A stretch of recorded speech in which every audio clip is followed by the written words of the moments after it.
सरकारी आड़िया नगर उच्च प्राथमिक विद्यालय जो अवसरकालीन सभा होती तीन जन शिक्षक आज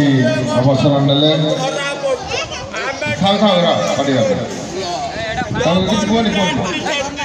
तो आज जो ये कार्यक्रम आपण मैंने सामिल होती सार कुनि कुनि पिला माने सामिल होती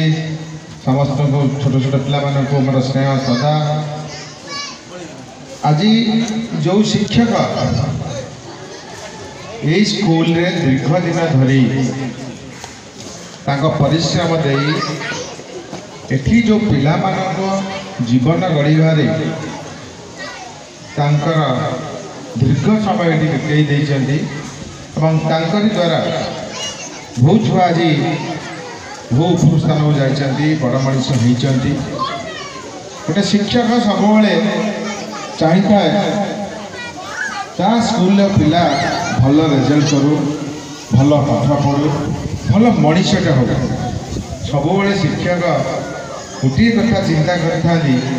मो पिलाटी गोटे भल मनीषटे हो जदि घर पर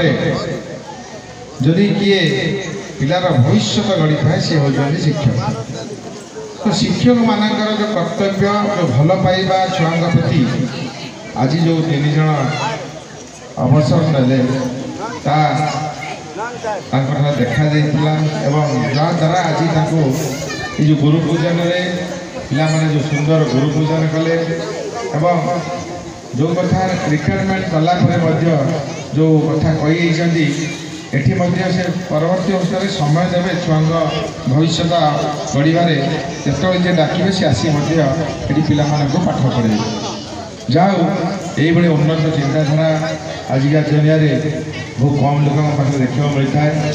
आपण मैंने निश्चित पूजनीय प्रत्येक शिक्षक जी जो था मोर शिक्षक अच्छा समस्ते सब बापा माँ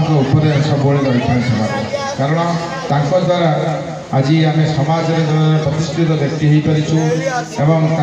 शिक्षादान जो आज समाज में किसी कम करने छुआटी बड़ी जो प्रेरणा पाए तो मो पिला माने गोटे कथा कहबी तमें मैंने स्कूल सार मैंने जहाँ पाठ पढ़ुंट तुम शुणव देख न बुझीपारे सार पचार ता सहित घरे जा पाठ पढ़ माँ को बापा को पचार सब पाठ पढ़ और खेल जाओ समस्त को बहुत बहुत धन्यवाद ये कार्यक्रम डाकी मोर अन्यत्र काम थी मुझे विदाय नेबी से मुझे दुखिता बाकी स्कूल में जब किसी कार्यक्रम थाए आम किसी आप डिमांड थाए आप मतलब लिखिदेवे निश्चित आप डिमांड गोटे गोटे आम पूरण करूँ तो मुझे मो वक्तव्य रखुच्छी समस्ते बहुत बहुत धन्यवाद नमस्कार और आप स्कूल हेडमास्टर कथा अलरेडी पीओ मैडम सहित कथा पीओ अच्छा तुरंत हेडमास्टर ये स्कूल को देवे अलरेडी कथा सारे पीओ मैडम हेडमास्टर देवे नमस्कार धन्यवाद।